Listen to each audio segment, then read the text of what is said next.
ഗിരീഷ് പുത്തഞ്ചേരിയുടെ ഒരുപാട് വരികൾ നമ്മൾ കേട്ടിട്ടുണ്ട്. അതുപോലെ വയലാർ രാമവർമ്മയുടെയും അതുപോലെ ബാവുക്കാൻ്റെയൊക്കെ പ്രാണസഖിയും ഇന്നലെ മയങ്ങുമ്പോഴും അതുപോലെ തന്നെ സുറുമയെഴുതിയ മിഴികളെ അതുപോലെ വിദ്യാധരൻ മാഷെ കണ്ണു നട്ട് കാത്തിരുന്നിട്ടും എൻ്റെ കരളിൻ്റെ കരിമ്പു തോട്ടം കട്ടെടുത്തതാരാണ്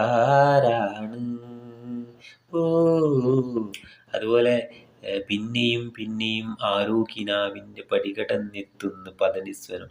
ഗിരീഷേട്ടൻ്റെയൊക്കെ വരികളെന്ന് പറയുമ്പോൾ അതിലുള്ള അർത്ഥങ്ങൾ, ഗിരീഷേട്ടൻ നിങ്ങളൊക്കെ പോയതിന് ശേഷം അത്തരത്തിലൊരു വരികൾ പോലും ഞങ്ങൾ കേട്ടിട്ടില്ല. ഇപ്പം കേൾക്കുന്നത് കരിപിടിച്ച തത്തമ്മ കാലിൻ്റെ ഇടയിൽ മിനിയാന്നൊരു അതിപ്പോൾ വൈറലായിട്ട് മില്യണാണ് ഓടുന്നത്. എന്താണ് ഈ നാട്ടിൽ, എന്താണ് അതിൻ്റെ അർത്ഥം എന്നൊന്ന് എഴുതിയവനങ്ങ് പറഞ്ഞു തന്നാൽ വലിയ ഉപകാരമായിരിക്കും. കരിപിടിച്ച തത്തമ്മ അത് എന്തോ ഒരു സൗണ്ടിൽ കാലകത്തി വെച്ചപ്പോൾ